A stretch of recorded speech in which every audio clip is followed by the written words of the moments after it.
Can we get a roll call, please, Mrs. Winkler? Mrs. Eisenhart? Here. Mr. Hefner? Here. Mr. Hohenschel? Here. Mrs. Hume? Here. Mr. Reitmauer? Here. Mr. Sheets? Here. Mr. Stubitz? Here. Mrs. Walliser? Yes. Mr. Wagaman? Here. Thank you. Welcome. So again, thank you everyone for joining this evening. Sorry for the delayed start here, but I do appreciate everyone joining this evening. The beginning of the school board meeting, we like to do recognitions and presentations to recognize our staff. So the first item I'd like to call Mr. Farina, who is the assistant superintendent, up to talk about a grant we received and a pretty special award. So I'll turn to Mr. Farina. Good evening. Just as we wanted to share, whenever the school district receives grant funds, we were fortunate enough to receive a grant award, not in regards to cash this time, but in a program for our students. Myself working with the high school collaborative, we wrote a grant through AAA and the Safe Berks Auto Club for a driving simulator for our high school. So every year, our SAD club is able to borrow a driving simulator that our students can use for the defensive driving course, but also for showing the dangers of impaired driving. But we were fortunate this year to work with AAA and the Berks Auto Club on a grant to have our own driving simulator that the school district can maintain at the high school. It will be in Mr. Cole's class as he's our defensive driving instructor, and that will be something that our students, as I said, can use in defensive driving, but also when looking at the dangers of impaired driving. So we were very fortunate for this grant, and they said, here's your simulator. And then they also gave us the invoice for the simulator, and we were amazed to see that it is valued at over $14,000. And I say that when you'd speak to the generosity of AAA and the Reading Berks Auto Club to make this available for schools in the county, to for our students who are behind the wheel, to be safer drivers. So we were very appreciative of this grant. The high school team is working on getting this simulator up and operational, and we're excited to have it in the hands of our students. So again, thank you to the AAA and Reading Berks Auto Club.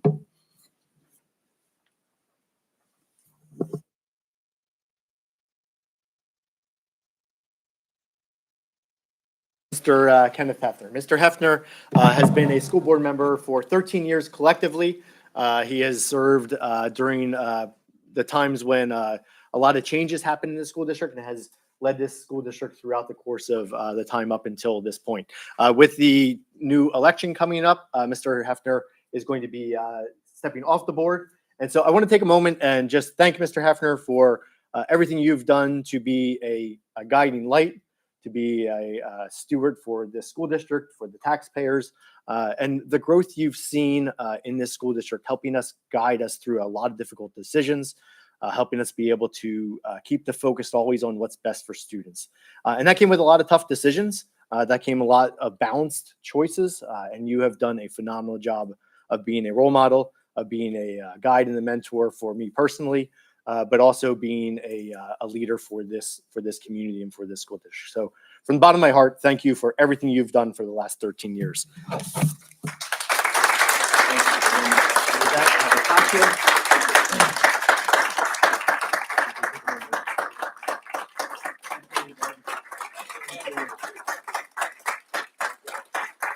We had a plaque made up, and the plaque says, in grateful recognition of Mr. Kenneth Hefner, with heartfelt appreciation for 13 years of dedicated service on the Brandywine Heights Area School Board of Directors, your commitment, leadership, and vision have left a lasting impact on our students, staff, and community. Through your steadfast guidance, you've helped shape a tradition of excellence and a bright future for generations to come. Thank you for your service, integrity, and unwavering support. Thank you very much. Absolutely. I'd just like to say a few words, if I may.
So next up, we like to do something called New Heights Awards. And so every month, staff members are able to be recognized. Staff members can be recognized by students, by parents, by community members, by fellow colleagues. And we take that list of individuals that are recognized on a monthly basis and select 2 people. And essentially, they become almost like the employees of the month.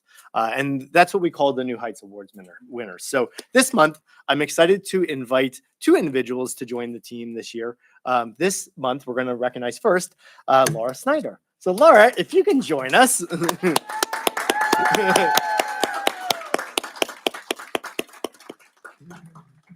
Congratulations. Thank you. So I'm going to read, she has 2 nominations here, so I'm going to read why Laura was selected for the New Heights Award. Laura is a calm and steady presence in Mrs. Kemp's room, providing invaluable support to our students as a paraprofessional. She consistently goes above and beyond, considering the whole child and their individual needs. Her dedication and focus helps students make meaningful progress every day. The classroom would not be the same without her. The second one reads, Laura Snyder is a true angel on earth. She is the strongest and most humble woman I know. This is Snyder's second year working with our artistic support team. She came into our room with limited knowledge of working with students and has grown into an exceptional educator. Snyder has taken on our students with their most challenging needs, and she never blinks an eye. She asks questions that are necessary for student success and is able to make on-the-spot decisions that benefit them as a whole. Laura has a positive attitude and makes witty comments throughout the day that keep our team upbeat and laughing. Laura has recently taken on a role with her hands-on with little rest downtime. This role also requires additional paperwork and data collection. When no one else was willing to step up, Laura did. I am blown away by her commitment to student success. She follows instructions thoroughly and never complains. Laura is a beautiful person inside and out. We are so lucky to have her as a team member, and our students are so lucky to be educated and supported by her. Laura Snyder is a true representation of someone who deserves a New Heights Award. Thank you for being an amazing colleague and friend.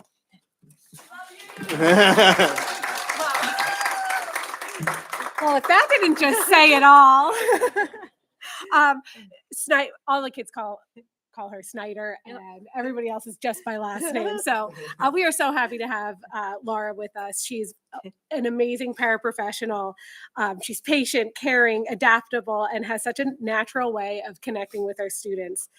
She works amazingly with her classroom team, who's all here to support her, and just brings a positive attitude to everything she does. Her calm presence and genuine kindness make such a difference each day, not just in the lives of our students, but also in everybody that she works with. And we are so lucky to have you, Laura. Thank you. Thank you.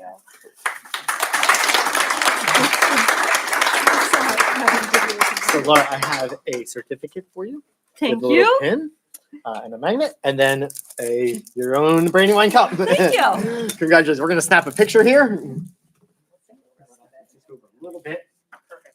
And then you guys want to come up to the picture? Yes. We'll snap this one. Awesome. All right. Why don't we take a step forward? We'll make 2 rows. How's that? 'Cause I think. Oh no, we should get right. We'll get there. You want us to just jump in? Oh yeah. Hugs everything. Are you in or no? Sure. But I don't know, you want me to- You too. Yeah. Oh, hold on. It's all ones.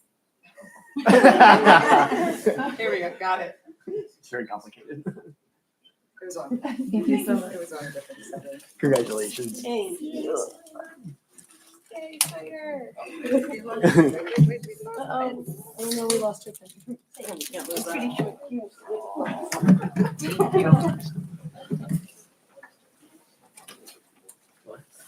Next up, our second New Heights Award winner is our athletic trainer at the high school, Mr. Tim Shevlin. So, Mr. Shevlin, if you don't mind coming up.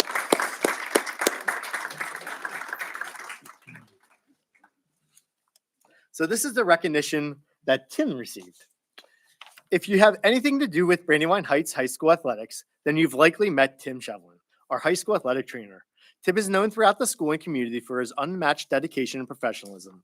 Whether it's early in the morning treatments before class or late night games that stretch well past dinner, he's always present with his calm demeanor and a focus on his athletes' well-being.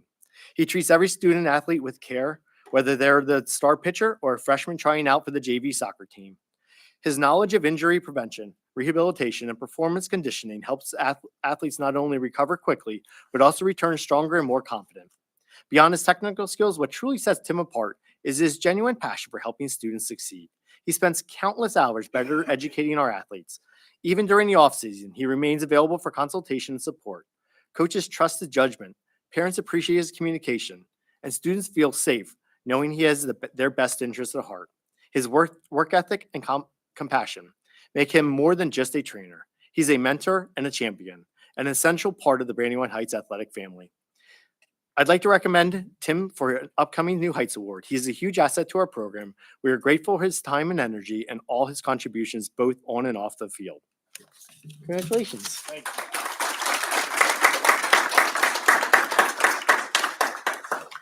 Thank you, Mr. Pottinger. I just want to start off by thanking St. Luke's and the partnership with them. Actually, our program manager, Jackie, he's also here tonight on behalf of Tim's recognition. But Tim here is phenomenal.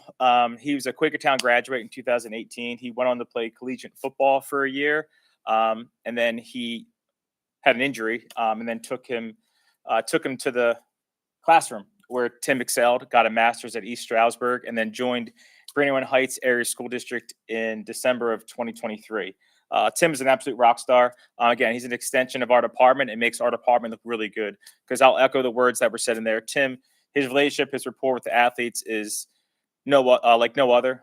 He's basically a collegiate trainer that is here at Brandywine Heights Area School District. I personally witnessed him work with multiple athletes, and his demeanor in dealing with serious injuries and his calmness is something that you need to have, especially in high school athletics. And Tim does a phenomenal job with that. And I know he hates this recognition right now, but this is Tim's second time having this award. And if Tim stays with us long enough, he might break the school record with New Height award winner. So Tim, congratulations. Proud of you. And Jackie, do you want to come on up for the picture as well? Yep. We're going to present you with a certificate, a little sticker, and a pin. There you go. And you are done. I'm a straw. I'm an accessory. There we go. We centered enough. Yeah, that's good. Thank you.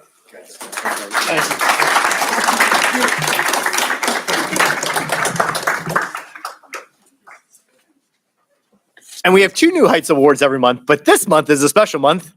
Drum roll. We have a non-human New Heights Award. So it is. We are going to be recognizing Toby, our therapy dog. So if we can bring Toby up here.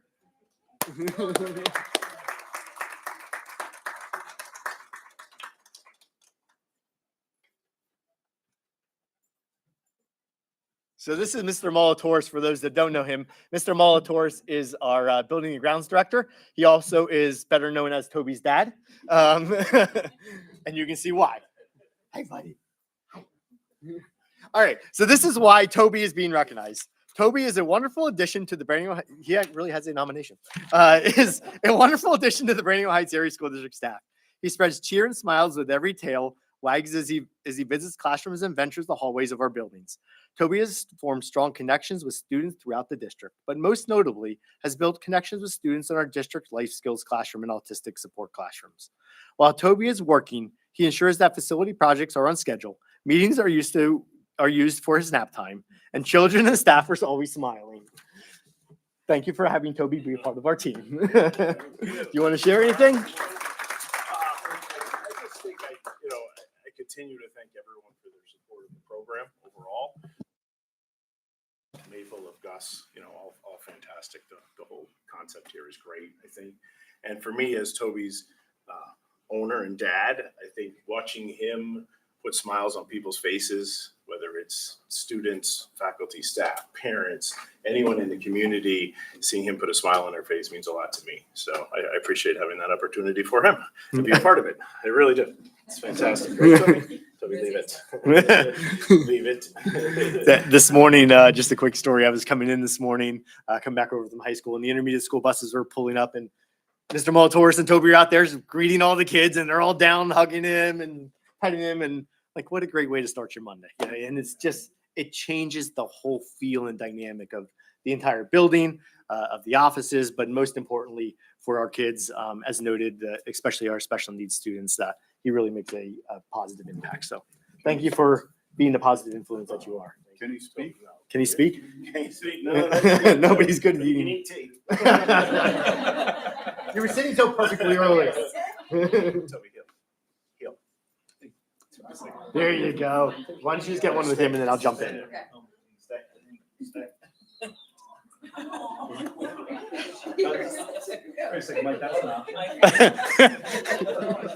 All right, so let's get one more like this. I'm gonna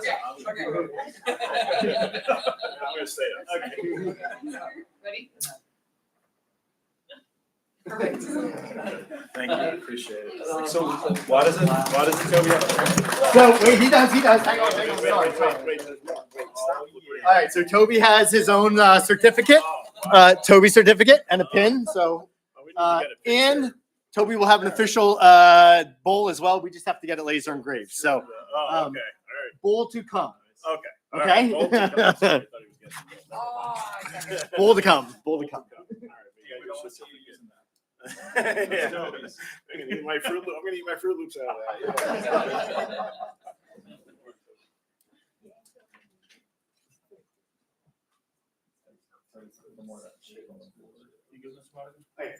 All right, moving on to student board representative report. Jenna.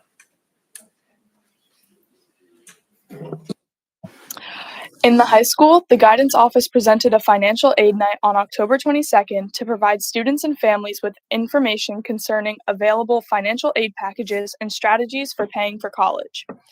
Halloween Town was Wednesday, October 29th. Clubs hosted games and families were able to trick or treat safely. There were field trips to BCTC East and West campuses for 9th graders to learn about career and technical programs.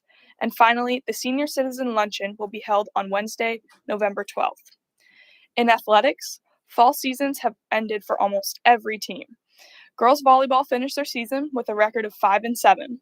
Field hockey ended with a record of 9-3-1. Cameron Henry and Chloe Renner were named Berks County All-Division. Golf had a record of 0-14. Will Womack, Caden Cowker, Phoenix Swavely, Gavin McDonough, and Ethan Heller competed in the first round of counties, and Will and Ethan both advanced to the second round. Will also received an All-Star honorable mention. Girls tennis had a record of 2-4. Jamie David Heiser was named All-Division. Boys soccer had a record of 4-13. Keegan Bollinger, Grant Wagaman, and Nate Winkler were named All-Division. Girls soccer is still competing. They currently have a record of 15-6-1. Julia Koblenz, Tristan Hoffman, and Lauren Stout were named All-Division, and Sophia Benner and Charlotte Ronco were honorable mentions.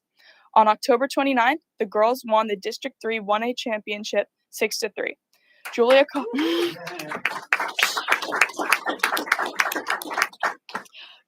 Koblenz scored 4 and Lauren Stout scored 2. Come out and support our Lady Bullets tomorrow as they take on Southern Columbia for the first round of states.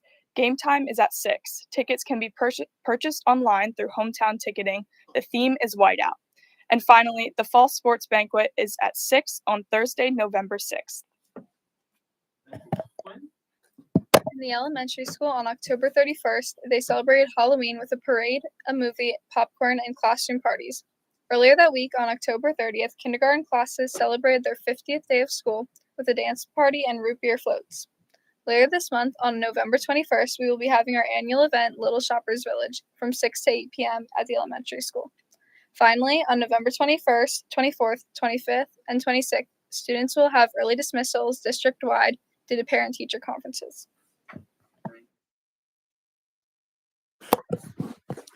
In sports, MS Winter Sports start mid-November, and Student Council and Key Club, we have some upcoming events. Veterans Day Assembly is November 11th. We're starting to collect food for the Brandywine Food Pantry. Each grade has a specific food to donate.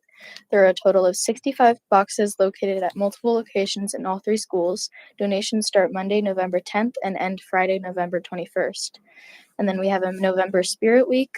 On Monday the 10th, it's Hat Day. November 11th, it is Red, White, and Blue Day. Wednesday the 12th is Adam Sandler Day. Thursday, the 13th, is 80s Day. And Friday, the 14th, is a pep rally day where each grade has a different Brandywine color to wear.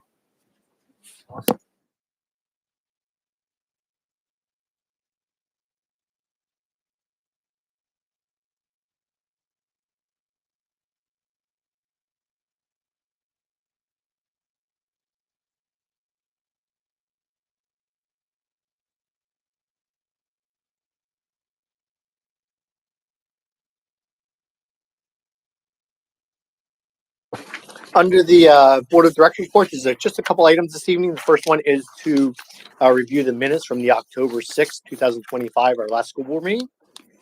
Are there any corrections or additions that need to be made to those meeting minutes? Okay. When those are approved tonight, they'll become the official meeting minutes for the district moving forward. Tonight, there are 6 new policies for consideration. These are first reading policies. The first couple, there's 3 specific ones I'd like to call out. Before I do that, item 316, non-tenured employees, 317.1, reduction of staff, 318, attendance and tardiness, and then 319, outside activities. All those policies are part of our annual, cyclic review process. There are no updates to those policies that need to be made, but there are 3 that do have some small updates. Item 317, conduct disciplinary procedures. There, in reviewing the PSBA guidance, we did look at that policy, and there are some significant changes that are made in that, particularly legal requirements that have been added to this policy. Those are PSBA recommendations. And so we're asking to have those considered. If you have the policy, it's particularly on the second page, and it just goes through the process. If there is a demotion or dismissal of an employee, what things have to occur from a procedural standpoint that is now part of the policy. So I wanted to point that out as a change under 317. 317.2, that policy pertains to staff and student communication. And it was a little bit dated in terms of what was considered communication. It said not limited to telephone and email and texting and the internet, but it really didn't say anything about social media. And so we wanted to make that a pointed comment in there. So we added social media in 2 points when it references the types of communication with students. So I wanted to point that out as a change that we're recommending on that policy. And then the final policy is policy 807. That is an operations policy. Is a little bit out of sync of what our normal cyclic process is, but it was brought to my attention as a consideration for an update. That is policy, it's opening exercises and flag displays. Previously, there was no note or mention in our policy of having our Pennsylvania state flag displayed. And most recently, we had a whole ceremony, and we now fly the POW and MIA flag, and that was not included in our policy. So we have now included those 2 things as consideration for the policy update, aside from the United States flag. So those are the updates for those policies. In regard to second reading policies, there is just a brief update from what we had talked about last time.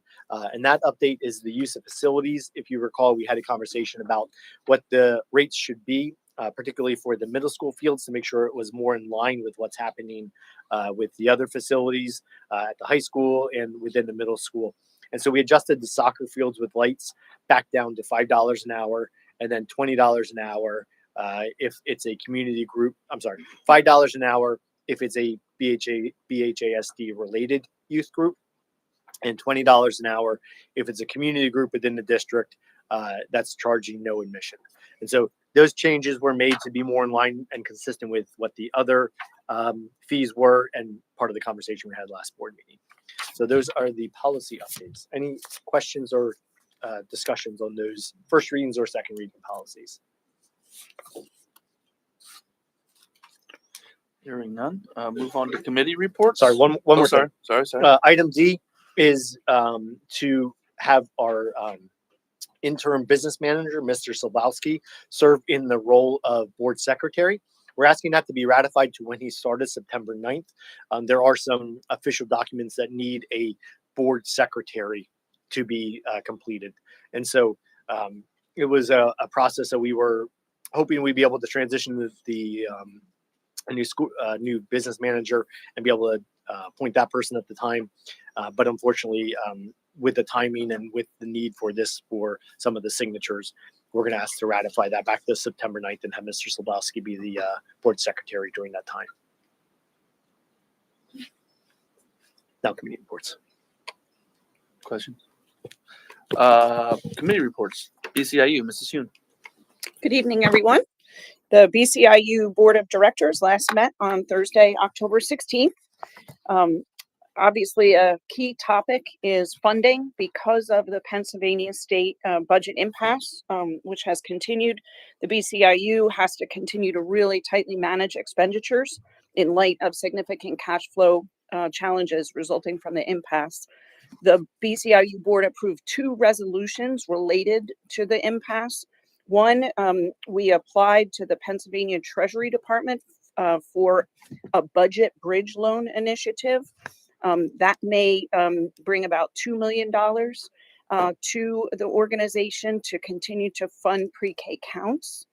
But again, it's an application process. And then the second related to that financial piece is a revenue anticipation loan called a RAN.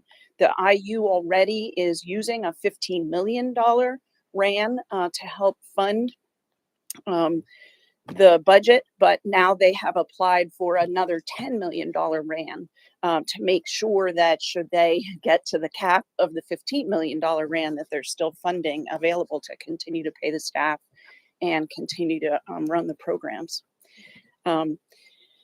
So from a timing perspective, this may seem a little bit strange, but we have been talking for well over a year about facility changes and upgrades and enhancements, particularly related to classrooms that are in leased facilities. So there's the education center over there by the R. Phil's Stadium off of Route 61. That building is a leased building. It requires significant upgrades, like Mr. Hefner, you mentioned back in our day, the Long Swamp building and the Rockland Township building. So the IU is in a similar situation. In this case, though, it's a leased building. And with these net leases, the IU organization would be responsible for funding all of the necessary upgrades to that space, even though they don't own it. So strategically, we've been looking at for quite a while a variety of options. Where we've landed is to significantly invest in those buildings and spaces that the IU already owns. So the headquarters building that many of you may have already been in, they're in Tuckerton area on Commons Boulevard, the main office it's called, we're going to bring students into that building. 8 classrooms are going to be outfitted there. So that's one of the major construction projects. Then there are others at other locations that the BCIU owns, but essentially it's a $16 million construction project. And so one of the things we voted on at the last meeting was to support these financing resolutions. So we're going to be borrowing, funding bonds. PFM is the financial advisor, Raymond James, who Brandywine has also used as the underwriter, and Stevens Lee as bond counsel. So again, these are names that are probably familiar to many of you, but it's exciting opportunity for expansion and growth from a facilities perspective. Auditors, Herbine, many of you know Herbine as a pretty big consulting company in the Berks County market. They're obviously bigger than that. They've been bought by a company out of Raleigh called Cherry Bakert, but no changes are anticipated. But I thought it might just be interesting for you all to know that if you hadn't read about it in the local paper. From a staffing perspective, those administrators who have interacted with the Chief Financial Officer, Lucille Gallus. Lucille has announced her resignation effective at the beginning of May. So nice long runway that she's given the organization. And the IU has already begun to backfill her spot with an in-house person who was on Lucille's team. That gal's name is Melanie Serrano. So she's the CFO elect. And that will become CFO without the elect label, effective in May. And then just a tidbit, base Act 1 index, if you hadn't already heard, is 3.5%. Brandywine, we barely make that market value income aid ratio. If it's greater than 0.4, then we can go higher than that if we chose to. Brandywine is at 0.4084. So we're right there at the cusp of having the flexibility to go higher, but I'm sure we'll talk more about that as a board when we get into the budget process. That's all I have for the time being, unless there's any questions. If I can just add two BCIU things real quick. Please. This past Tuesday and Wednesday, there was the Berks County Superintendent Study Council. And so all 18 school district superintendents were up in, as well as BCIU leadership, were up in Harrisburg doing some advocacy. The three really main pieces were the budget impasse, which we all know about, cyber charter school reform, and then focusing some efforts on state mandates, not necessarily advocating to get rid of them, but to help curb with the mandates. There are some mandates that have annual requirements, every 3-year requirements, every 5-year requirements, and then additional, they say you have to do the training for 3 hours or 5 hours. And so we were asking to get rid of that time element of it, at 3 hours or 5 hours, and just let us teach to the objectives. And really, our counter point to that was, you give us the authority and ability to have a set of standards we use to educate our students, but no time associated with that. You let us to figure that out, but you don't trust to teach our own staff, and you have to put a timeline to it. And then on the budget impasse side of it, some of our groups that were with us, like particularly the BCIU, are out of money because they're state funded. Others, like us and some of the other small schools that are not really, that's, I guess, the beauty of not having state funds, is that we can go until January, February. But the advocacy and what we talked about to the centers, and really was a kind of slap in the face to them in a wake up and here's some of the concern perspective, was we're also losing revenue because we budget on the revenue. We should get what our budget's 36 million, right? And so at 30, we get about 30% is what our state subsidy is. So that's a significant amount. If you take that 30% and you take 4% maybe interest on that, that's $430,000 we're anticipated to get in revenue a year. That's about $30,000 a month we're losing by not having that money invested. So there is an indirect impact on us that we're going to have to come up with. You know, you take July, August, September now, or October, we're getting close to that $100,000 mark that we're going to be short just by not having that interest coming in. And so that was kind of the angle, and it really made them pause and think. And we challenged them a little bit about, well, you're making the money and the interest on that right now. When you finally pass this budget, any consideration of giving that interest back to us that we were supposed to be getting? And so they that's how jumped we for joy challenged for that. That's how we challenged them. So said, here's a check, right? that's the updates there.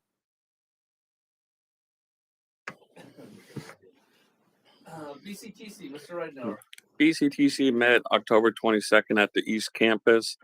End of the first quarter was October 29th. Holiday break is November 26th through December 1st. BCTC proudly recognized 231 students, six from Brandywine for their outstanding achievements during the National Technical Honor Society induction ceremony on October 25th. These students earned this prestigious honor by meeting rigorous standards of excellence, maintaining high academic performance, demonstrating leadership, completing community service, and exemplifying exceptional character and professionalism. Next meeting is the JOC reorganization meeting on December 11th at the West Campus. Sir.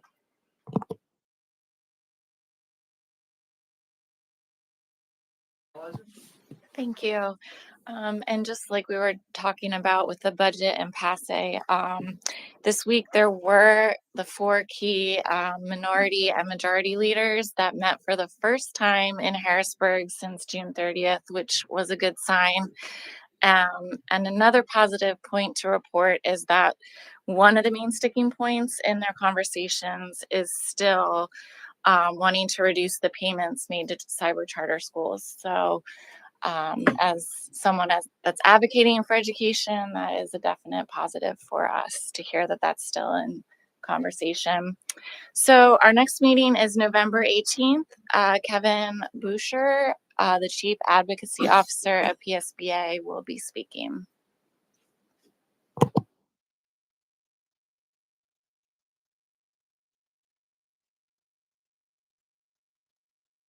Strategic planning and goals, Mrs. Eisenhardt. Brandywine is starting another strategic planning committee. The theme this time is Together We Reach New Heights. That will run from 2026 to 2029.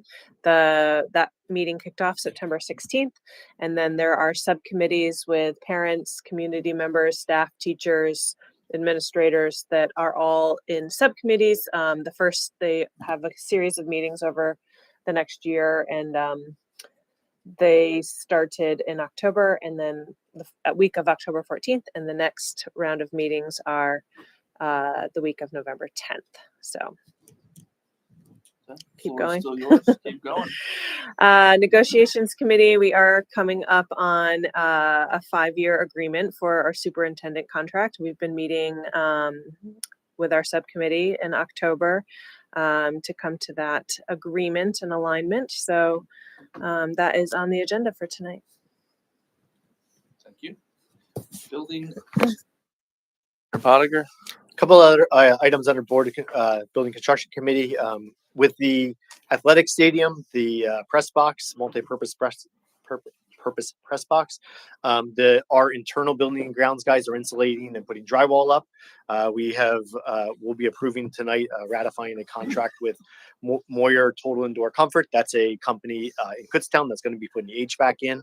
So that is work's beginning to happen in coordination with the drywall and insulation, and definitely timely with the weather changing. The sound system, we had a couple complaints from neighbors that the sound was traveling through the field and into the neighbors, and so we're working to. We've been in contact with the township. They've been a good partner with us, just letting them know kind of some of the strategies we're working on. We're trying to adjust sound. We're trying to adjust the speaker position. We're not going to be able to eliminate the sound, but maybe buffer that a little bit. So we're dealing with that right now. Could be the guy yelling on the microphone. Could be the guy yelling on the microphone too. That good news is there's only one more game. Well, potentially only one more game. I don't know if we'll be able to host the second state game, but a game Tuesday night and no more sound until the spring. Track installation, that's going really well. The final coat of the track is down. It looks really sharp. They're going to be line painting this week. We're kind of working around the game on Tuesday, so that's exciting. There is a fence on the far side of the track. That's where the press box is, where the gate is a double door gate. It opens up, but because the press box wasn't necessarily accounted for, it hits the press box. And so the company that did the fence work here at the middle school and did a really nice job. We asked them to give us a quote to put a rolling gate in that would kind of slide this way and avoid it destroying the new press box. Switching over to the woodshop greenhouse project, that project is going really well. The foundations are in place. The greenhouse, that base has been poured. The steel column structures are in place, and they're starting to put the knee wall up around that. So some really good work happening there, and that's one scheduled to be done at the middle of February. And then finally, over at the high school, we're also doing some masonry work. Bartlett Masonry did the work around the back at the athletic brick wall. That top is starting to crumble, and they're now working on the front at the art wing at that fascia wall there, and that's coming together really nice. So those are the updates from the Building and Construction Committee. Any questions, comments from the board? Hearing none, could I get a roll call, please, Mrs. Winkler? Mrs. Eisenhardt? Yes. Mr. Hefner? Yes. Mr. Hohenschildt? Yes. Mrs. Heumann? Yes. Mr. Reitmauer? Yes. Mr. Sheets? Yes. Mr. Stubitz? Yeah. Mrs. Womeiser? Yeah. Mr. Wagner? Yes. 9 yeas, motion passed. Thank you. Business and operations report. Can I get a motion in a second, please? Motion right now. The floor is yours, Mr. Pottinger. Okay, first couple items under business operation report are the financial reports. You will see the general fund bills, the food service bills, and the capital reserve bills. Any questions on those first three items? Item D are the financial reports. We have the general fund financial report, the food service fund, the construction fund, and the investment schedule. Those reports are listed. Again, there are two different reports there. One's more detailed, one's a little bit more of a summary version, but we've been including those every month. I'd also like to point, since we're in the business section, Mrs. Tracy Detweiler is with us this evening, and so we are excited to hopefully have her be able to do this portion of the meeting in the very near future. I appreciate everyone's patience in not asking me any bill questions. Under item F, the curriculum technology, we do have an agreement with the BCIU. Last month we approved the agreement with Infinite Campus to pay for the Infinite Campus software. This is to pay for the support for Infinite Campus that they do to really keep the operations going for us, working really daily with us with the school district. So my apologies, they should have been on the same meeting so you could have seen a total cost, but they do go in tandem with each other. Item F2 is to approve a cooperating agreement with the CAIU for VMware core licensing. I'm going to allow Mrs. Connect to talk about that specifically, because you can see that the year we're locking in is 27-28. And I had asked the question, okay, that's pretty far out. How do we keep track of that? Why are we making that agreement now? And that's why I'd asked Mrs. Connect to share a little bit about the rationale behind this. So VMware core licensing helps support our virtual servers, and it's something that we have to purchase yearly. This past year, when we went to go renew and get our invoice, it came about $8,000 over what we had paid in prior years. So we all said, whoa, what's going on? And looking back historically, VMware was purchased by another company, Broadcom. When Broadcom bought them, they saw that there's an opportunity here. So many people use our services. We can charge more because we're that type of commodity. School districts across the state kind of panicked a little bit when they saw that increase in pricing. Working with Nimble IT, they were actually able to get us competitive pricing similar to Kutztown Area School District, since they work with them as well. They went back to our rep, negotiated our price down for this year.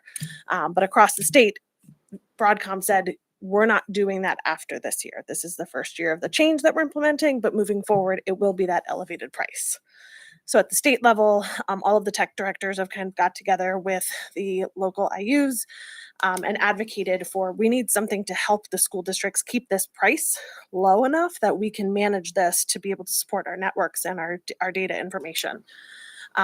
So with CAIU, BCIU has been working with them to try to secure pricing. They have fronted that money with Broadcom to purchase those cores for us at a locked in $110 a core rate. That'll keep us around probably $8,000 a year. But just quoted for this year, we were quoted around $12,000. So there's still an increase from what we were paying, but it won't be as drastic.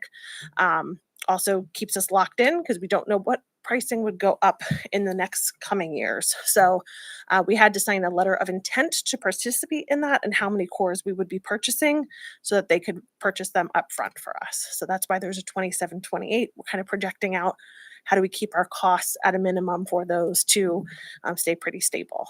And it's something that we've been working at our county tech directors meetings as well with BCIU and CAIU to lock in.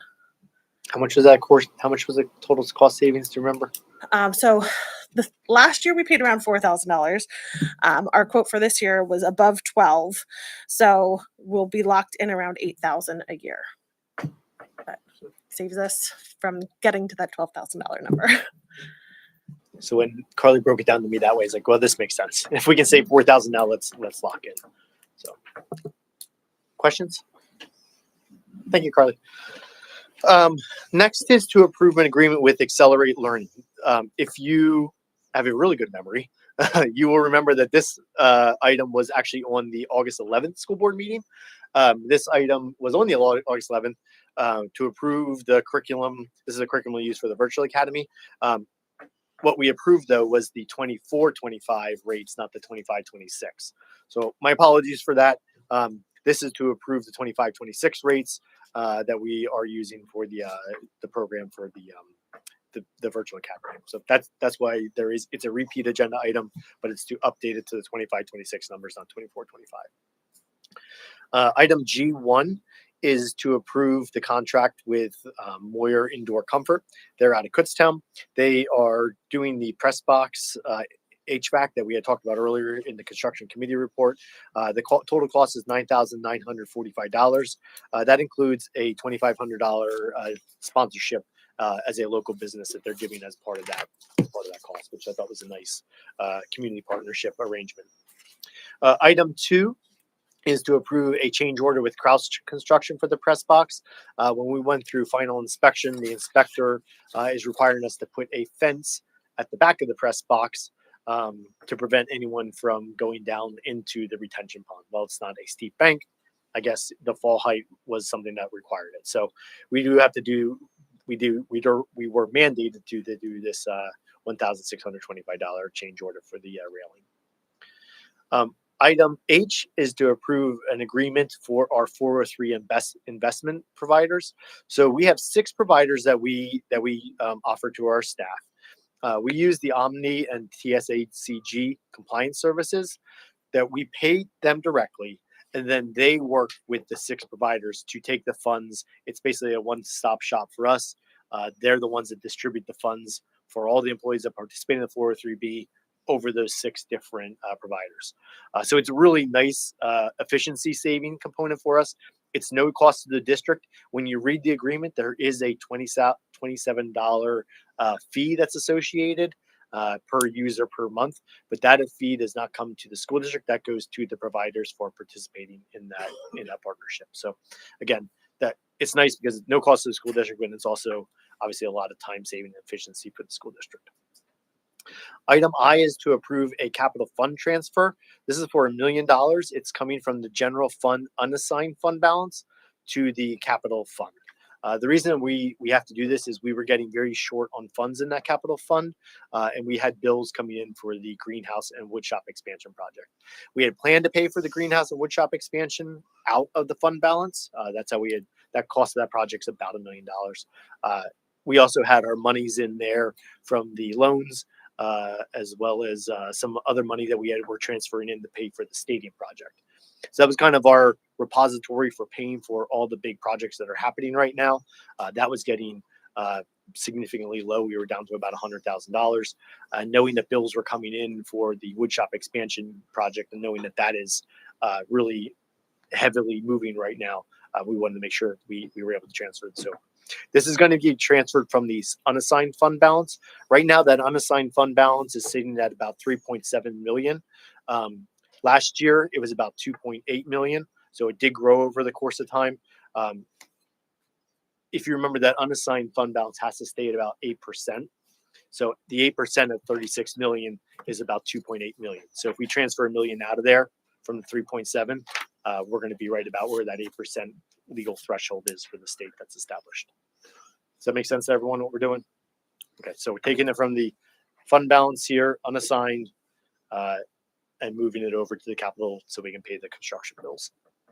Okay. I know there was a plan for this with our former business manager, but for some reason funds were not in there to be able to appropriately pay the bill. So we want to make sure we did that right now to protect ourselves. And so we've been working with Mr. Sawlowski, our interim business manager, and this was his recommendation to move this way to be able to get those funds and then also maintain that unassigned fund balance at that 8% cap. The final item is to approve some band items that are no longer needed by the district.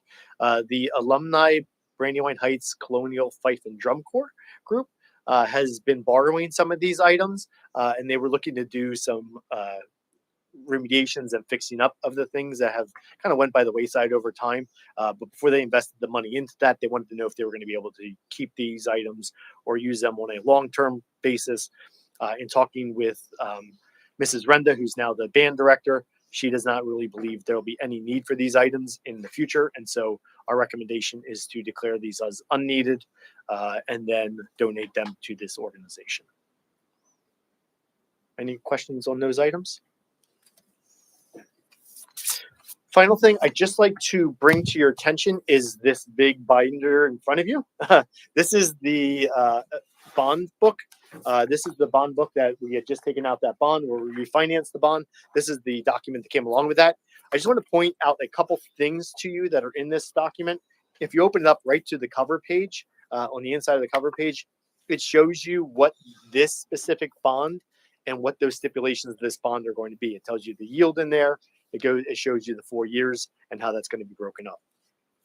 If you can follow with me, and the pages are a little bit awkward to follow, but if you go to the bottom, page 10, if you flip to page 10, that will be the official S&P Global rating. We talked about that last meeting where we were rated as AA negative, which is a stable outlook, but that is specifically called out in this bond book, so I wanted to point that out to you. This is where the numbering becomes a little bit different. It turns to A now. So if you go to A1, this is now some neat aspects of the school district. And the reason I wanted to just walk you through this is it's glimpses of information that you maybe wonder about or you don't have as your fingertips to it. But I just thought it's neat to be able to walk through this and show you these things. So A1 goes into the description of the school district and the school buildings. And it talks about the elementary, the intermediate, middle school, and the high school. And it shows you the years of construction. So the elementary is built in 1959. This building, the intermediate middle school, was 55. And then the high school was 2003. It also shows you when some addition and alterations were made and what the capacity is in those buildings. If you flip to the next page, A3, that is a general fund revenues and expenditure of fund balance. And it'll show you from 2020 to 2026, our budgeted year for this year, what those actuals and what the budgeted amount is for the revenues and expenditures. So I thought that's a nice snapshot over a essentially 6-year period looking back of what those items are. If you move forward to A7, this page has 3 unique graphs in it and a lot of information on one page. So the first table at the top on A7 shows you the collection rate for our taxes. And our collection rate is this past year past year that was reported 23-24 was 98.92. On average, we're high 98s, 99. Just to rattle off the percentages: 98.6, 99.2, 98.85, 99.05, 98.92. The reason I point that out is our collection rate and what our taxpayers do pay for taxes is obviously high. We've dropped down number 4, but they are very good about paying their taxes, and that's a very high collection rate. Similarly, when we talk about taxes, our assessed value, you can see what our assessed value has done. That is, over the course from 2020-21 to 24-25, has increased only 1% over the course of those years. It is a very marginal increase. And so when you don't have a lot of assessed value, obviously that really hinders us and really puts the ownership back on the local taxpayer. And then finally, the last table there is the 10 most valuable tax parcels in the school district. And within those top 10 is an individual holding. So it just shows you that a lot of this emphasis is based off of not businesses supporting taxes, but even individuals. Moving forward to B1, this continues with some demographics. This shifts more to demographics of the more census demographic data. And so when you look at this compares our school district to Berks County and our school district to Pennsylvania. And so when you look at the age composition table, which is in the middle, the percent of 65 and over for Pennsylvania is 19.6. The percent for 65 and over in Berks County is 18. The percent of 65 and over in our community is 23. Is 23%. So we often say it's an aging community, and that is a good table to demonstrate that our community in particular is higher than the state average and what the Berks County average is.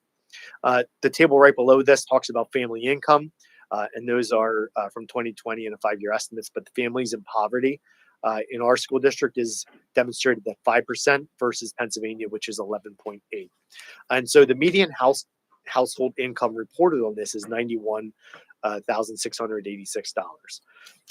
So that is our challenge, and that is the reality of what we have here as a community, which is, you talk about the assessed values. Our assessed values aren't going up. You talk about our population. It's an aging population, but it's a quote unquote fairly rich, high end community because of that aging population. But our younger families moving in are the ones in poverty.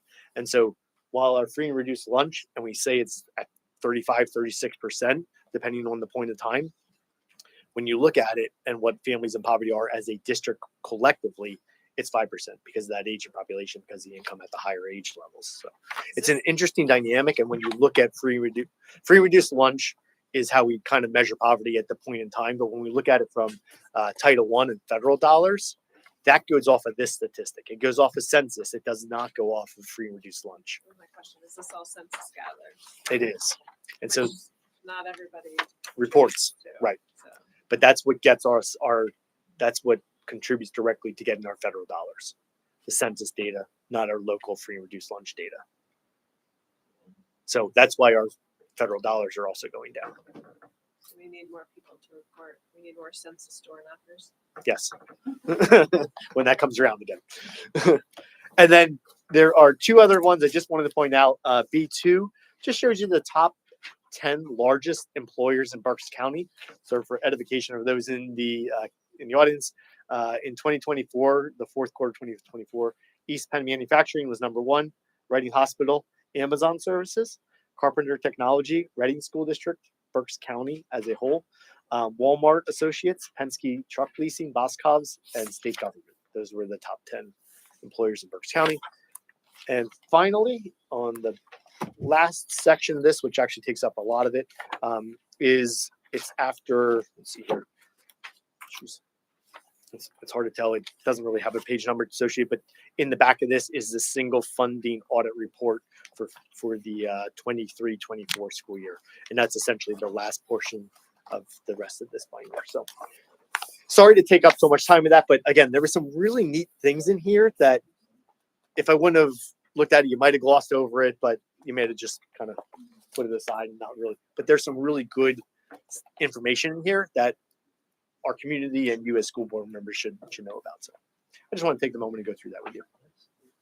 Mr. Pottinger, to that point, I know our website frames up the story about Brandywine. Yeah. Would you consider either using this content to update the website or just putting those key pages of this document out there on the public website? I do not have this electronically.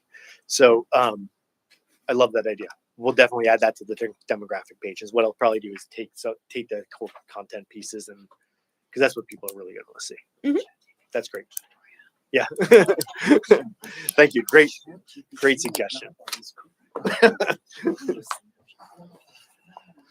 Any other questions or comments? Hearing none, could I get a roll call, please? Mr. Hefner? Yes. Mr. Hohenschel? Yes. Mrs. Hume? Yes. Mr. Ridenhour? Yes. Mr. Sheets? Yes. Mr. Stubitz? Yes. Mrs. Walliser? Yeah. Mrs. Eisenhart? Yes. Mr. Wagner? Yes. 9 yeas, motion carried. Thank you. Superintendent report. Could I get a motion and a second, please? Motion right now. Second. The floor is yours again. All right. So 2 items on superintendent report. We have a really neat opportunity for our students in the FFA program. Collectively, as a Berks County contingent, schools that have an FFA are looking to partner in an international ag trip to Belgium and Netherlands. So it's a really cool opportunity for our students in the FFA. Again, they'll be going with other school districts in Berks County that also have FFAs. That is going to be from June 28th until July 5th, and that's 2027. So 2 years out, but we wanted to get this approved to give our students the opportunity to start planning for that and to be engaged in that opportunity. The second item is to approve a program through the intermediate unit. It's called the ELECT program, Education Leading to Empowering and career training. So this is really specifically focused on pregnant teens. This program's been around for about 20 years. It's most recently been revamped, and again, it's a teen pregnancy program for mothers and fathers that are going through that portion of their life while they're in school. Once they engage in this, the supports are available for them up to 25, and some of the supports that are part of this program is they have parenting programs, education programs. There's prenatal appointments that can be helped to be coordinated. If they're struggling, maybe they were have to move out of the house for some reason. This program will help them find housing as well as a job. So it's a very good wraparound support program. And the best part is it doesn't cost the district any financial commitment to it. So we're recommending we approve that as part of this the board agenda tonight to support our students that might be going through that challenge. The other thing I wanted to point out this evening is in your packet, there is a document that looks like this. It's a 2-page document. On the top of it, it's noted review of financial supports for students, AP exams, dual enrollment, SAT, ACT testing. So last time we were together, we were having a conversation about what supports are in place for students that are taking AP testing or SATs, ACTs, and dual enrollment. So what we did is we did a look back of what are those supports in place and what has transpired over time with the school district. So particularly if I start off with AP testing, this was a conversation back at our February 13th, 2023 budget meeting. And there was a whole host of research and then a host of different recommendations that were made, covering the AP exam fees, reimbursing any student that received a score of 3 or higher. We had drawn up an estimated cost for that. A lot of work went into that. Some good dialogue happened, but really nothing really happened. So this program really was never implemented. It was discussed, but again, never really got any feet to go anywhere. There is AP exam reimbursement though. So if a student's eligible, and you can see the eligibility criteria there, particularly in our case, students that fall under free and reduced lunch, that exam fee is waived down to $53 from the normal cost. Similarly, those benefits are available in the SAT, ACT testing. So going forward with the ACT, there are fee waivers for 11th and 12th graders. Again, pretty much connected to free and reduced lunch costs. And as long as the income levels of the family fall within that free and reduced lunch, they get 2 free SAT tests and then unlimited score reports to colleges. So a little bit different than AP exam. AP exam still requires students that are in financial need to pay $53, where the SAT is a free, 2 free tests then. Similarly with the ACT, kind of a parallel program for 11th and 12th graders. It's income based, and then they would get 2 free waivers, 2 fee test waivers as well for ACTs. Additional with ACT, they have free learning resources for students that are in that challenging part of their life as well. The final component that we looked at was then dual enrollment. So some just interesting statistics about dual enrollment. Overall, there are 218 courses taken in the high school, dual enrollment courses taken. There's 21 different courses that are offered. 80 students take the 218 courses, and that equates to about 628 credits. Out of that whole pie, those that are free and reduced lunch students taking dual enrollment courses, there's 43. So that was a pretty high number, I thought. And they're taking 75 courses out of those 43 students. And when you calculate all the credits up, that's 244 credits, 22 different courses from those 43 students that are enrolled. So this past year, we took previous years, there was some scholarships that were around that were able to support this. Those went away this year. And so we took a step back and analyzed how do we support students that are in this challenge, are free and reduced lunch, challenged with that component of it, but also have to pay for the dual enrollment course. And while the rate is significantly reduced, is $99 a credit, that can still add up a lot, especially if they don't have the funds. So we worked with Friends of Brandywine and had some conversations with the Education Foundation this year, and we'll probably partner with them in the future years. But Friends of Brandywine stepped up this year, and we worked through an application process. So RAC has its own scholarship. So if you are financially in need, you apply to RAC for a scholarship, and they have a pool of money that they're able to annually basically distribute out to those that are in need. So when we went through that this past year, we were able to use that as basically kind of the clearinghouse. If a student was eligible and applied for the RAC scholarship, and whatever funds were not covered by the RAC scholarship, Friends of Brandywine picked up the rest of that bill. So essentially, as long as they applied for the RAC scholarship, they were going to get their dual enrollment courses covered. And that was going to be by RAC, or that was going to be by Friends of Brandywine. So Friends of Brandywine stepped up, paid $7,000, and covered all the students that were part of that process this year. So that didn't cover the full 43, because not all 43 students applied for it, even though we encouraged all of them to apply for it. That initiative was on them to do so. But the ones that did apply all had their dual enrollment courses paid for this year. So we hopefully be able to continue that. Obviously, if all 43 students did apply, the total cost could have been closer to $25,000, which is obviously a lot more significant of a cost. And we would have to kind of look at some other strategic partners to be able to offset that. But phenomenal opportunity for those kids. That is the report out. Hopefully that gives a little bit of a clearer picture of what happens with these three core buckets and how there are some supports in place for the kids that are taking these courses but are financially struggling as a family. Questions, comments, thoughts?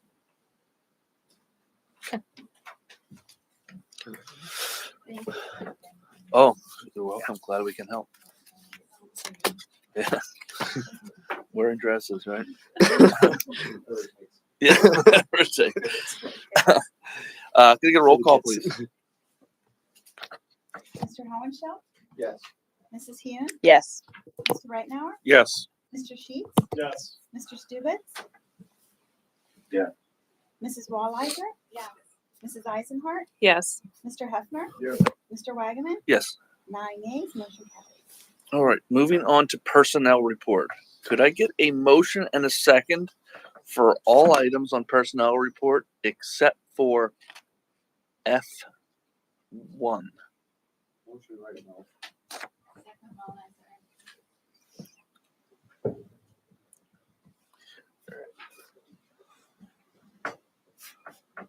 Sorry about that. All right, couple items under personnel report. The first item is, if you remember back last meeting, I believe it was, we had talked about the high school administrative assistant that had been here for a long time, Laura, who was moving on to another school district for a different position. And so it created an opening. We were able to move Lisa up into that role. And so that created a 10-month position opening.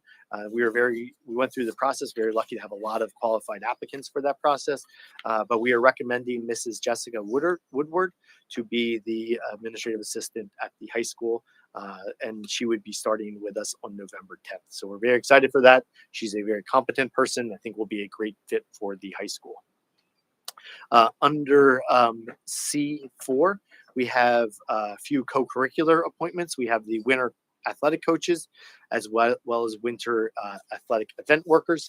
There are a couple of event staff members I just wanted to point out. There are Mrs. Scafidi, who will be the high school swim club volunteer, as well as Mrs. Massermore, who will also be the high school swim club volunteer. That's important because that allows those swimmers to then be the swim under the Brandywine name as they serve as a volunteer coach position. Additionally, under the high school coaches, we have a few new coaches that I just wanted to point out that are new to the sport. So Emily Shaw will be the head JV coach for the girls, and Landon Kirshner will be the assistant JV coach for the girls basketball program. They are new to coaching for the school district. Similarly, for boys wrestling, we have two new coaches this year. Dylan Reinert will be an assistant for the high school boys wrestling. And then Joe Slabonic will be the middle school boys wrestling head coach. And then finally, Joni Ernie will be the high school JV rifle coach. If you remember, we had come to the school board back in June and asked for consideration for adding that position because the team had grown so big that we needed some additional support in coaching. So that is a new position and a new coach that's going to be working with that program. So I just wanted to point out that we need to be able to have some new talent coming in to work with our students in the athletic program. Next items, item D is to approve a head and assistant track coach. And I'm going to allow Mr. Pinelli to share a little bit about that here in a second, as well as to approve a sponsorship for high school indoor track and field. And then finally, we have a review of the fall scoreboard operator and then a proposal for that position and a job description moving forward. So I'm going to clump all kind of those 3-4 things together and ask Mr. Pinelli to come up and share a few remarks on the reason why we're making the shift for the middle school head coach, for the track, the indoor track and field program, those 2 items, and then the scoreboard 2 items. Did you say there was a middle school basketball head and assistant? It's not in here.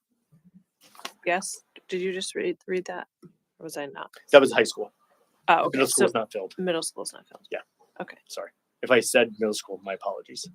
The head It's all head right. JV It's coach and the assistant JV coach for the high school are new coaches. Okay. Yeah. Does that make sense? Yeah, it's not.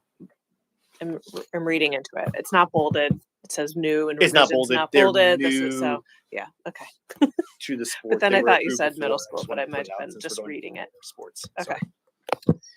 So to that point, just before we move on, to clarify, the middle school girls basketball coaches have not yet been named.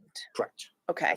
And the high school girls wrestling coach has not yet been filled. Is that correct? Is there a need for that? Is there a girls high school wrestling? So there's a title for that. Coach Worley is assuming both of those, but that has been an open position last year. Coach Whalen had both of those positions. And this year, again, Mr. Worley took over. Both of them, we were hoping to hire someone else for that position, but right now it does remain open, but Mr. Worley will obtain those responsibilities. Does that make sense? It does. Are we not compensating him for that extra role? Because we're leaving that position open, hoping to fill it? Until we get to the winter season. Yeah. Okay. And then just for those high school wrestlers that are female, is there a female athletic trainer or somebody that they have access to? Yeah, that's a great question. So part of athletic staff, right? We have 2. We have Miss Jess Payne, who's our middle school athletic trainer, but Miss Nerville steps in situations where we need to have that female presence. Okay. Yeah, it's a great question. Thank you. I did just get an email though that the middle school basketball coach for girls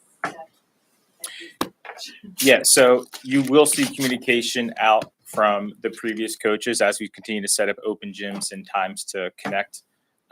But again, there's been no communication or letter from my office officially naming anything. So we're going to work that process. And So he is not the official coach? no. What's your Because that's- communication then? Yeah, because that's not at all what is being said here, and there's already girls in middle school that Yep. are going a little nuts, so Well, I'm sorry that happened. Yeah, I'll follow up and talk to him. I'll let them know that that's not. Correct. So thank you, Mr. Pottinger. Well, first we'll go over, and thank you, board directors, is the middle school coaches for track and field. We're looking to hire a middle school head coach and a middle school assistant coach. We were with over at Kutztown, but now we have our own track. So now we're gonna have our own team, and we need to have those coaches support that. We had over about 50 athletes last year heading over there. So right, our hope is to hire those 2 coaches to support this team. Any questions? About the specialized parts of track and field, the Yep. throwing and stuff. So is 2 enough? Yes, that's a great question. So we're mirroring what currently Kutztown High School is doing, right? They have 5 coaches at the high school level, and they have 2 coaches at the middle school level. Practices are together, and you utilize those specialty coaches and you have them to coach both sides of that. At the middle school level, right, javelin, you use turbo javelins and you build up to what that is. Then you have your disc a little bit lighter. So the risk of injury is still there. But again, you utilize both those coaches. And I've already talked with our high school coaches of how a practice how we assimilate a practice to be able to utilize those coaches. Middle school will be first, followed by that high school practice with the natural overlap of the space. If I could just take it one step a little bit further. So when this whole process started with track, we ran under the umbrella of Kutztown. And then we had so many students, we ended up creating our own track program. And then they ran under the Brandywine name, but at Kutztown. Middle school never left the umbrella of Kutztown's track program. So we had our own high school program. The middle school always ran for Kutztown's track program. And so what we're doing now that we have our own track is we need to create these two positions to bring our middle school kids back over and form our own middle school team now as well. So the Brandywine Heights high school track team all existed.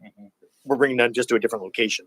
We're bringing the middle school to a different location and making it part of our program now. And from a financial perspective related to busing and transportation, we meaning the district was funding getting our kids over to the Kutztown facility. Correct. Yeah. So that should be a cost savings, right?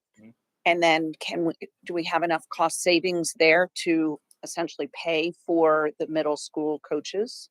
Yeah, I could look into what number looks like, but yeah, we transport. Contribute towards? Okay. Yeah, that's a good question. Yeah. And then logistically, if the middle school track athletes train with our high school track athletes at our new facility at the high school, are we transporting those kids over there? Yeah, it's a great question. After school? So currently we have a sports shuttle that takes say for instance, our middle school field hockey practice at the high school. They have a shuttle, leaves right after school and transports those kids over there. That'll mirror that in the springtime. Same thing. Middle school athletes are transported over for that practice. But that will need to increase with the size. So 50 students, it's a bus right now, so. Yeah. What about the partnership that we had with the I think it was Garage Strike? Are we continuing that? Yeah. We did not, that was not continued last year. That stopped. That was not in the partnership last year. Yep. It was last year that we were talking about that. 2 years ago. Yeah. Yeah. Time flies when you're having fun. Yeah. Definitely. So on the track side, right, there's an opportunity in the wintertime, indoor track. Currently the past, I believe 3 years, Brandywine Heights, we haven't officially sponsored what that is. And what that means is we've had athletes go and compete under their name, not the school's name. So my request is if we just officially sponsor that under PIAA, it's a click of a button that says we sponsor them. They'll be able to be affiliated with Brandywine Heights when they go compete. So right now, again, they are signing up and they can't wear anything Brandywine or say they're affiliated with Brandywine. I already talked to the coaches. The coaches have already been doing the legwork as far as registering them. But again, I want to, let's have our athletes be recognized for the work they're putting in. And that really has no cost impact because the coaches that are running the head coach track, they're running the track program in the spring are willing to do that.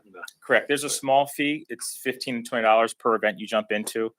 But again, that's totally worth it in my opinion. Yeah, for those kids. Yep. And then the last one, just want to give some background here. I apologize not being here last meeting. So when we got the new scoreboard, the new digital scoreboard, it takes a person to run the digital side of that. So we have someone that runs the score, right? The soccer goal, the time, all that. And they have someone controls the digital side of it. So if we get a corner kick, the graphic flashes up corner kick. If we're putting any content into that, that person is creating those graphics and then posting them up on that board. That person was also creating content for all of our new TVs. If you're going through the new high school, as you go through the athletic hallway, that person was creating that content for those images. So this person overexceeded expectations for the fall. If you ever been to any of the events we've had on the turf, it was electric. It's exactly what I expected, if not more.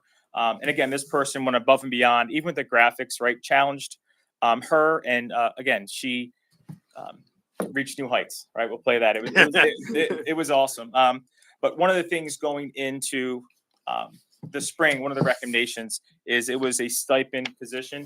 If the cost breakdown, if you check the sheet there, The cost breakdown was about 120 hours. If you took our 30 events, roughly we were shooting for, divided that by, or $3,000 stipend divided by the number of events, that broke down to about 120 hours of work, right? And divide that was about $25 an hour. Heading into the spring, we're going to see that change a little bit as far as the events. We're going to have about 4 events, but the work isn't changing, right? And the expectation is to continue to grow that position as time goes on. The digital error will change that. The recommendation is to take that from a stipend and make it that a hourly rate position.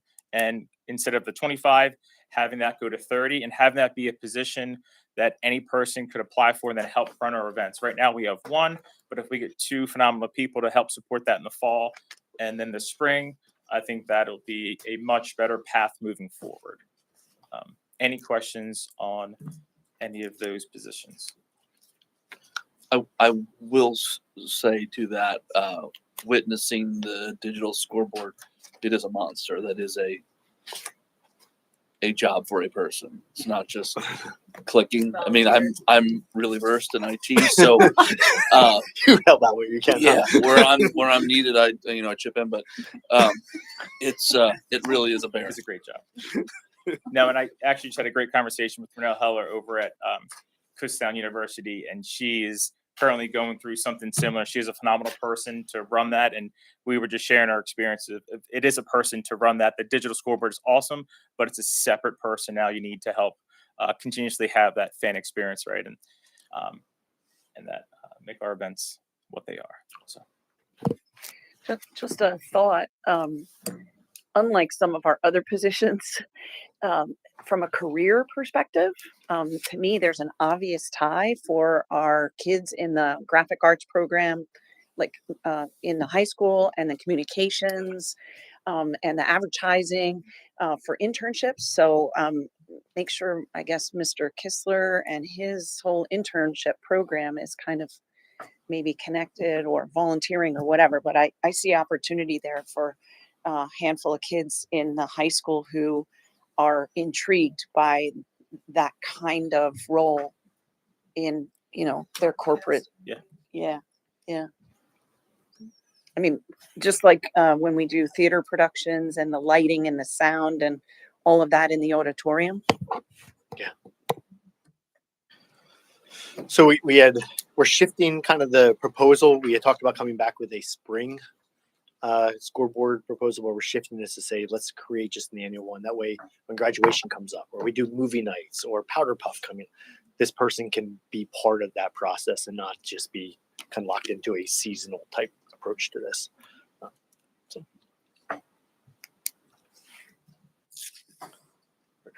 Any other questions for Mr. Pinelli? So it is a part-time position, hourly as needed, or are we having an outline of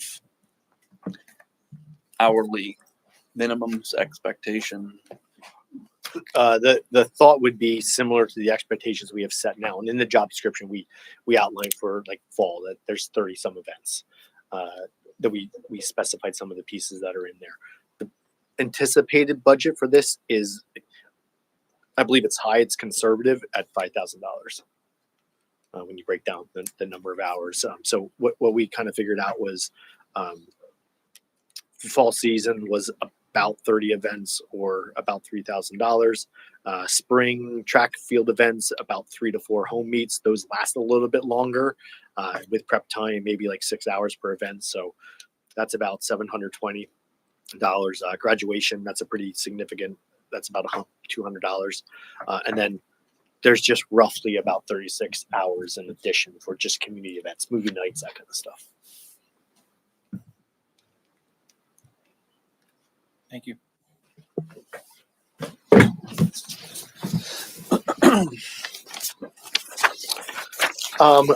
Moving on with the personnel report section, we have item E. There are 2 leaves under item E. One is to ratify a sabbatical. This is a restoration of health sabbatical. It would run from October 27th through March 20th. And then the second leave is to approve a medical leave of absence that's running through November 3rd with the return of work starting tomorrow, November 4th. Item F, there are two items. One is to approve a 5-year continuation of a contract for myself as superintendent. That would be That's separated. yeah, but don't they still need to talk about it? Not until we get to that point. Okay, we'll talk about it right now. So F2. Yeah, I know. Sorry. Okay, F2 It's okay. is to approve a. I we all messed up. Made you flustered here. It's already awkward talking about myself now. F2 is to approve Mrs. Lisa Redner, who is the administrative assistant at the high school, to be the mentor for Mrs. Jessica Woodard. We started this mentor program. I believe it was back in 2023. We always had a teacher mentor program, and so we formalized an administrative assistant mentor program. The total cost for that matches what the other mentor programs are at $650. That would get paid out at the end of the process, at the end of the 12 months. But this gives us the opportunity for those two people to work closely together and really help Jessica become assimilated into the school district. So excited to be able to offer that as we onboard Mrs. Woodard into the school district. Now All right. No, not yet.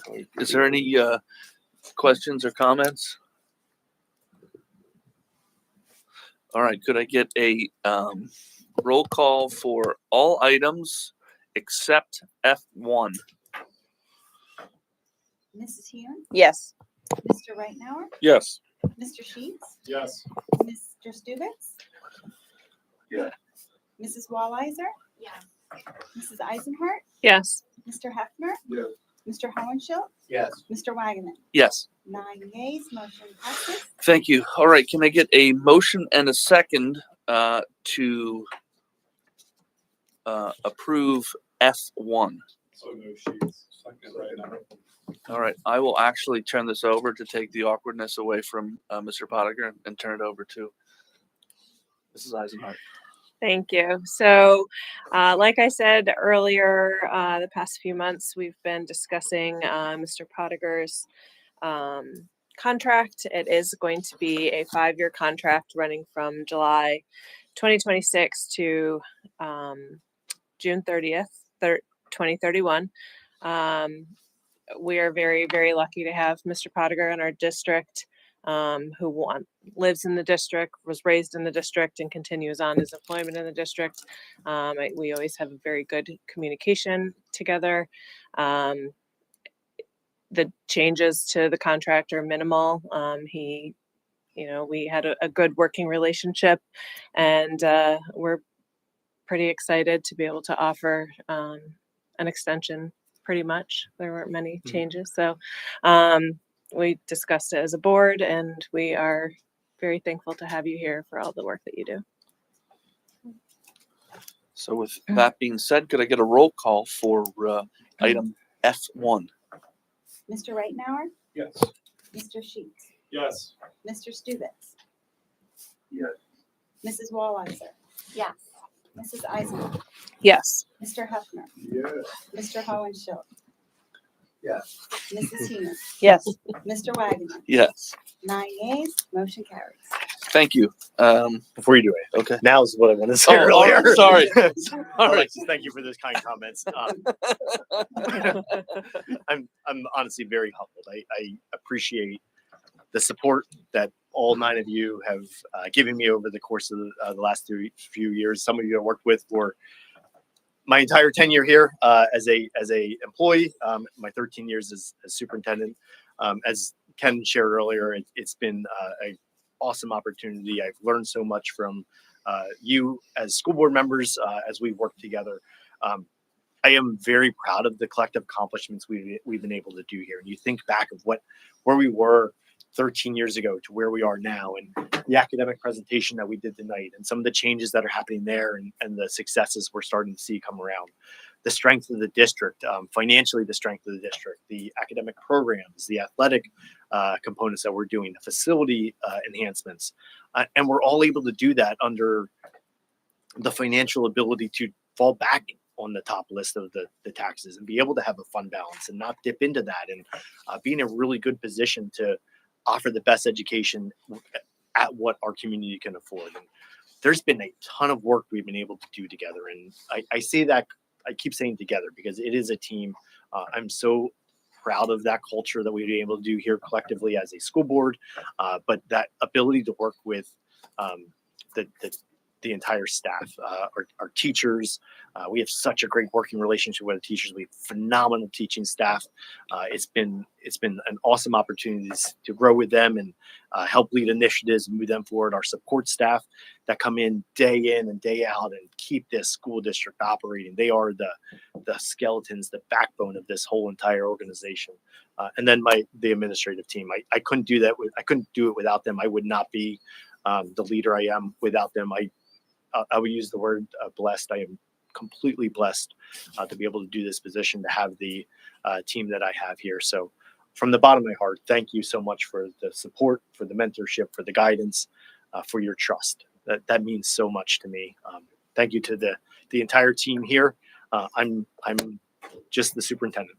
It's up to them. My job day in and day out is to support the work that happens here within the school district, for our teachers when they close the door, for our support staff, for our administrators. So again, thank you for that trust. I'm very humbled and I greatly appreciate it. Thank you. Very nice. Thank you. I forgot to say this, but I should have said this before we spoke. But he put together this 13 years of his little resume for me to. But I think we'll get one for each of one of you. I know that some of the negotiations committee got these, but as we went through it, it's really cool to see all the things. And, I've been really lucky to be on the strategic planning committee with you, going through a lot of this stuff. So a lot of the stuff I've already known, but this is your little toot your own horn thing. So we have to get more of these for them. Yeah, it So is. nice. It's So really. nice. That was that was very nice. Could we hear the speech if we voted no? It's just gonna be it's gonna be a tee up to say thank you in preparation. Okay, it just changed a little for bit. consideration. Before we move on, I did just want to say, with election day coming tomorrow, I wanted to thank everyone who is up for re-election, and it's been a pleasure serving with you over the past couple years, and wish you guys luck tomorrow. And just wanted to thank you again for your service. And Ken, good luck. Hopefully we see you again soon. You're coming for me. Is that what you're saying?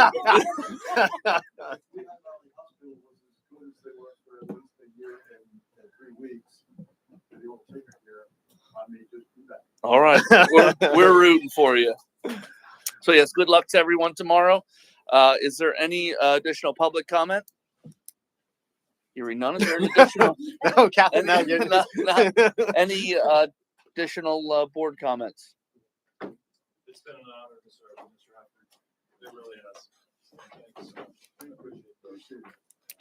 Might be a little bit of history here, but there was a time when Mr. Sheets and I did not see eye to eye when it came. I remember that. We were not allowed to sit next to each Remember that. other. Until that was all said. But then it was fine. He's a gentleman, he's a scholar, and he's a good board member. So I'm proud to serve with him. There you go. So there's hope in the world. Yeah. Yeah. One of the three of those. Yes. I also need to make an announcement that there was an executive session in regards to personnel October 29th. And I also need to inform that there is an executive session tonight at the conclusion of this meeting. Sorry. For personnel purposes. So with that, could I get a motion and a second to adjourn? Second, Thank you, everyone.